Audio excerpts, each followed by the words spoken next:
प्यारे बच्चों नमस्कार, बहुत बहुत स्वागत है आप सभी का। बच्चों आज इस वीडियो में मैं आपके साथ में आपके हाल ही में हुए यूनिवर्सिटी के एग्ज़ाम का सॉल्यूशन आपको बताने वाला हूँ। तो अभी हाल ही में आपका एग्ज़ाम हुआ है एंटरप्रेन्योरशिप डेवलपमेंट का, तो आज मैं उसके सॉल्यूशंस आपको इस वीडियो में बताऊँगा। तो सबसे पहले आप सभी को मैं आशा करता हूँ कि आपका एग्ज़ाम अच्छा हुआ होगा।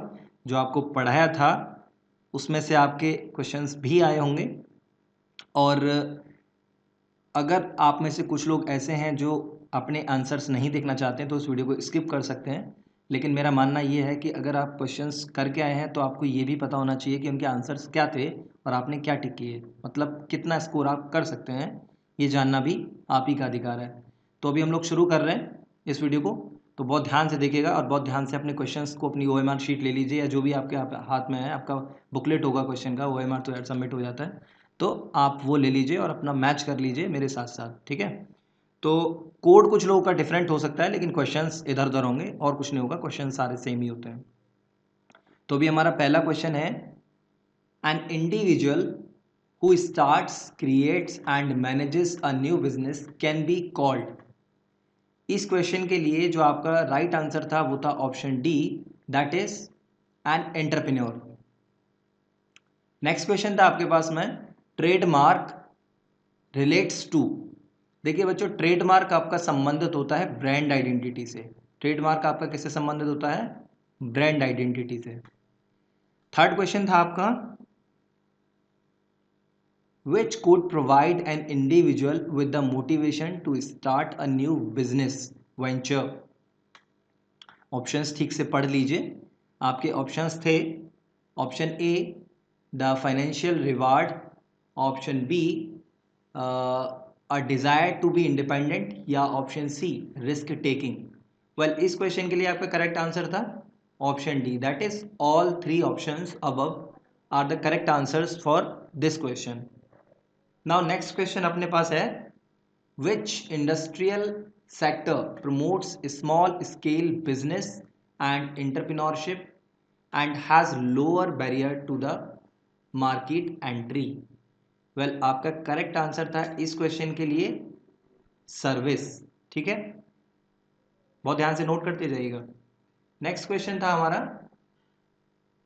Why are small business important to a country's economy. आपके ऑप्शंस थे, sorry, they give an outlet for entrepreneurs, या ऑप्शन बी था आपका, they can provide specialist support to a larger companies, और ऑप्शन सी था आपका, they can be innovators of new products, और option D था ऑल द अबव। और आपका करेक्ट आंसर भी ऑप्शन डी ही था। All three options above are the correct answers for this question. That means कि आपको टिक करना था ऑप्शन डी इस केस में। नाउ मूव करेंगे नेक्स्ट क्वेश्चन पे, और हमारा नेक्स्ट क्वेश्चन था, a business arrangement where one party allows another party to use a business name and sell its product और सर्विसेज इज नोन एज। इसके लिए जो आपका करेक्ट ऑप्शन था वो था option B, that is a franchise. Options को बहुत ध्यान से नोट करते जाइएगा, ठीक है। नेक्स्ट क्वेश्चन था हमारे पास में, which of the following is the reason for business failure. निम्न में से कौन सा बिजनेस फेल होने का रीजन है? और आपके ऑप्शंस थे, option A lack of market research, या option B poor financial control, option C था आपके पास पुअर मैनेजमेंट, या फिर option D all of the above. Well, किसी भी बिजनेस के फेल होने के लिए मैंने आपको बताया था जब मैं करा रहा था आपको MCQs। देखिए, तीन चीज़ें हैं जो किसी भी बिजनेस के फेल होने के लिए उत्तरदायी हो सकती हैं। पहला, लैक ऑफ मार्केट रिसर्च। दूसरा था आपका फाइनेंशियल कंट्रोल, जो कि बहुत ज़रूरी है, अगर नहीं होगा तो बिजनेस फेल हो जाएगा। तीसरा ऑप्शन था पुअर मैनेजमेंट। मैनेजमेंट बहुत ज़रूरी है किसी बिजनेस के सक्सेस के लिए। तो अगर ये तीनों ही नहीं होंगे तो आपका बिजनेस क्या हो जाएगा? बिजनेस फेल हो जाएगा। दैट मीन्स कि इस क्वेश्चन के लिए आपका करेक्ट ऑप्शन बनेगा ऑप्शन डी, ठीक है। नाउ नेक्स्ट क्वेश्चन देखेंगे, the use of informal network, sorry it's not, yes informal, the use of informal networks by entrepreneurs to gather information is known as. आपके options थे यहाँ पर secondary research या entrepreneurial networking, या आपका option C था informal parameters, या फिर ऑप्शन डी मार्केटिंग। तो इस क्वेश्चन के लिए जो बच्चों आपका करेक्ट ऑप्शन था वो था एंटरप्रेन्योरियल नेटवर्किंग। करेक्ट ऑप्शन क्या था आपका? एंटरप्रेन्योरियल नेटवर्किंग, यानी कि ऑप्शन बी आपका करेक्ट आंसर था इस क्वेश्चन के लिए। अभी नेक्स्ट क्वेश्चन देखेंगे हम लोग। तो नेक्स्ट क्वेश्चन था आपके पास में good source for information for an entrepreneur about competitors can be obtained from. Question एक बार फिर से पढ़ देता हूँ। Good source of information for an entrepreneur about competitors can be obtained from. और आपके पास कुछ सोर्सेज के नाम आपको दिए हुए थे, और ये सोर्सेज क्या क्या थे? पहला था आपका वेबसाइट, दूसरा था प्रोडक्ट इंफॉर्मेशन लीफलेट्स, या फिर company report and published accounts, या फिर ऑप्शन डी, यानी कि ये सभी के सभी करेक्ट आंसर थे। तो इस क्वेश्चन के लिए जो आपका करेक्ट आंसर था वो था ऑप्शन डी। देखिए इन्फॉर्मेशन कहाँ कहाँ से ली जा सकती है? वेबसाइट से ली जा सकती है, प्रोडक्ट इन्फॉर्मेशन लीफलेट से ली जा सकती है, या फिर company report and published account से भी ली जा सकती है। तो ये सभी पोटेंशियल सोर्स हैं आपके इन्फॉर्मेशन के रिगार्डिंग। तो ऑप्शन डी यहाँ पर आपका एक करेक्ट आंसर था।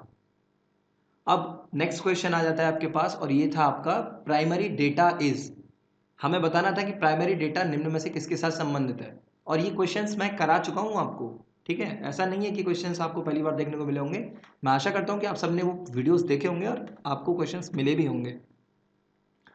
तो अभी इसमें आपका ऑप्शन था the most important data, option B था the data that is collected first, या फिर ऑप्शन सी था आपका new data sorry specially collected for a project, या फिर option D data that is collected second. तो इस क्वेश्चन के लिए जो आपका करेक्ट ऑप्शन था वो था आपका ऑप्शन सी, यानी कि new data specially collected for a project. ये हमारा करेक्ट ऑप्शन था इस क्वेश्चन के लिए। ठीक है, ओके। नेक्स्ट क्वेश्चन देख लेते हैं। नेक्स्ट क्वेश्चन था हमारे पास innovation can be best can be defined as. Innovation को आप कैसे डिफाइन कर सकते हो? तो इनोवेशन क्या होता है? इनोवेशन है मतलब जहां आप आइडियाज़ को बहुत अच्छे तरीके से एक्सप्लॉइट कर रहे हो, बहुत अच्छे तरीके से उसको यूटिलाइज कर रहे हो। दैट मीन्स कि सारे आंसर्स मैं नहीं पढ़ूंगा इसके लिए आपको जो ऑप्शन टिक करना था वो था option D, that is the successful exploitation of new ideas. आपका करेक्ट ऑप्शन था ऑप्शन डी। ये आपके सेट के अकॉर्डिंग डी या ए या बी हो सकता है, लेकिन करेक्ट ऑप्शन के अंदर क्या लिखा हुआ था वो था the successful exploitation of new ideas. ये हमारा करेक्ट आंसर था इस क्वेश्चन के लिए। अभी नेक्स्ट क्वेश्चन देखेंगे। नेक्स्ट क्वेश्चन था अपने पास the entrepreneurs are motivated by. इसके लिए आपके ऑप्शंस थे money, personal value, pull influences, या ऑल ऑफ द अबव। तो इसके लिए भी यार आपका जो आंसर था वो था ऑप्शन डी, यानी कि ये सभी चीज़ें हैं जो एक एंटरप्रेन्योर को क्या करती हैं? मोटिवेट करती हैं। दैट मीन्स कि money, personal value, pull influences, ये तीन ऑप्शन करेक्ट है। और इन तीनों को एक साथ अगर हमें बताना था तो वो था हमारा ऑप्शन डी। ऑप्शन डी के थ्रू हम बता सकते थे। तो हमारा ऑप्शन डी इस तरह से करेक्ट हो जाता है इस क्वेश्चन के लिए। नेक्स्ट हमारे पास क्वेश्चन था which of the following are described as one of the big 5 personality traits. देखिए बच्चों इस क्वेश्चन के लिए जो मेरे हिसाब से करेक्ट ऑप्शन है वो था प्रोपेंसिटी टू लीडरशिप। अगर आपको लगता है कि इसका ऑप्शन कुछ और होना चाहिए, करेक्ट आंसर कुछ और होना चाहिए, तो आप मुझे कमेंट करके जरूर बताइएगा। पर मेरे हिसाब से करेक्ट आंसर जो था आपका वो था प्रोपेंसिटी टू लीडरशिप। ठीक है, अभी नेक्स्ट क्वेश्चन देखेंगे। नेक्स्ट क्वेश्चन था आपके पास the purpose of all good small business strategy is. इसके लिए आपके ऑप्शन थे टू इंक्रीज टर्नओवर, या टू इंक्रीज प्रॉफिटेबिलिटी, या to achieve competition competitive advantage, या टू अचीव स्टेटेड ऑब्जेक्टिव्स। तो इसके लिए जो आपका करेक्ट ऑप्शन था वो था ऑप्शन डी, यानी कि the purpose of all good small business strategy is to achieve stated objectives. ठीक है, देखिए इस वीडियो में मैं आपके साथ 20 क्वेश्चन कवर कर रहा हूँ। आपका फीडबैक आप मुझे देंगे मैं नेक्स्ट वीडियो भी बनाऊंगा इसके लिए। अगर आप चाहते हैं कि यूट्यूब पे इसका अगर सारा सोल्यूशन देखना है तो यूट्यूब पे मैं इसके लिए वीडियो बना दूंगा। बट अगर आप चाहते हैं कि बस हमें सोल्यूशन चाहिए तो आप मेरी वेबसाइट विजिट कर लीजिए, मैंने सारा पेपर वहाँ सॉल्व करके अपलोड कर दिया है आपके लिए। तब आप ये वीडियो देख रहे होंगे तब मैं सोल्यूशन अपलोड कर चुका हूँ उसके पहले, ठीक है। तो आप वहाँ जाके भी विजिट कर सकते हो, ऐसी कोई बात नहीं है। बट अगर आप कहोगे कि सर आप वीडियो ही बना दीजिए तो मैं आपके लिए एक कंप्लीट वीडियो कंप्लीट कर दूंगा इसको। और कोई और सब्जेक्ट भी है जिसका आप चाहते हैं कि मैं सोल्यूशन बनाऊं तो आप मुझे पेपर मेरे ईमेल पे सेंड कर सकते हैं। एक बार आपका पेपर मेरे को मिल जाएगा, रिसीव हो जाएगा, तो मैं आपको आपका सोल्यूशन जल्दी ही वीडियो बना के प्रोवाइड करा दूंगा, ठीक है। तो अभी नेक्स्ट क्वेश्चन पे मूव करेंगे। अच्छा, वेबसाइट का एड्रेस आपको मालूम है, वेबसाइट का एड्रेस मैंने वीडियो के लिंक में दिया है। और वेबसाइट का एड्रेस क्या है मैं एक बार लिख भी देता हूँ आपके लिए, www.mattraders, दिस इज MATTRADERS.blogspot.com, ठीक है। ये डिस्क्रिप्शन आपको इस वीडियो के लिंक में मिल जाएगा, आप वहाँ जाके देख सकते हैं, सारा पेपर अपलोड कर दिया है।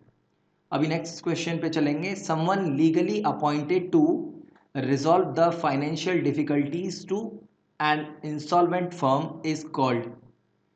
आपके ऑप्शंस तो कई थे लेकिन सही आंसर जो था वो था आपका एन एडमिनिस्ट्रेटर, ठीक है। Someone legally appointed to resolve the financial difficulties of an insolvent firm is called an administrator, ठीक है। चलो आगे चलते हैं। नेक्स्ट क्वेश्चन था आपके पास, गुड्स और services reach the market place through. Goods और सर्विस जो मार्केट प्लेस पहुंचती हैं, मार्केट में पहुंचती हैं, वो किस चैनल से होकर पहुंचती हैं, हमें बस ये बताना है। मल्टी लेवल पिरामिड से पहुंचती हैं, मोनोपोली से पहुंचती हैं, या फिर मल्टीप्लिकेशन से पहुंचती हैं। अब जो आपका करेक्ट ऑप्शन मैंने नहीं बोला और जो करेक्ट ऑप्शन था वो था मार्केटिंग चैनल, यानी कि गुड्स और services reach the market place through marketing, ठीक है। चलिए अभी नेक्स्ट क्वेश्चन देख लेते हैं।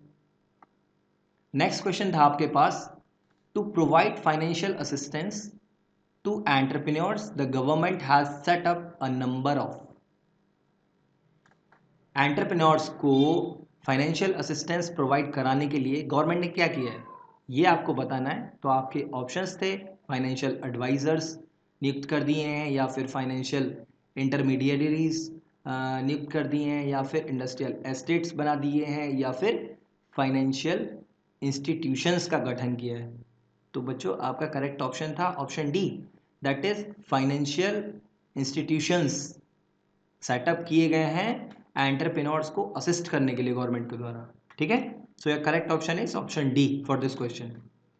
नाउ नेक्स्ट क्वेश्चन देखेंगे। IFCI stands for, full form बताना था, मैं जब पढ़ा रहा था आपको तब भी मैंने कहा था फुल फॉर्म्स पूछे जा सकते हैं। तो IFC का फुल फॉर्म ही यहाँ पर आया है और आपके ऑप्शन है industrial finance corporation of India, और यही इसका करेक्ट ऑप्शन भी था। बाकी ऑप्शंस मैं रीड नहीं करूँगा क्योंकि करेक्ट ऑप्शन मैं बता दे रहा हूँ आपको, उनको पढ़ने का कोई फ़ायदा भी नहीं। तो IFCI stands for industrial finance corporation of India. Correct option आपका ऑप्शन ए हो जाएगा, ओके। अभी हम लोग बात करेंगे नेक्स्ट क्वेश्चन की। तो नेक्स्ट क्वेश्चन है आपके पास, IFCI has been converted into. IFCI convert हो गई है निम्न में से किस में। तो आपके ऑप्शंस थे कॉर्पोरेटिव सोसाइटी, पार्टनरशिप फर्म, या फिर सोल प्रोप्राइटरशिप।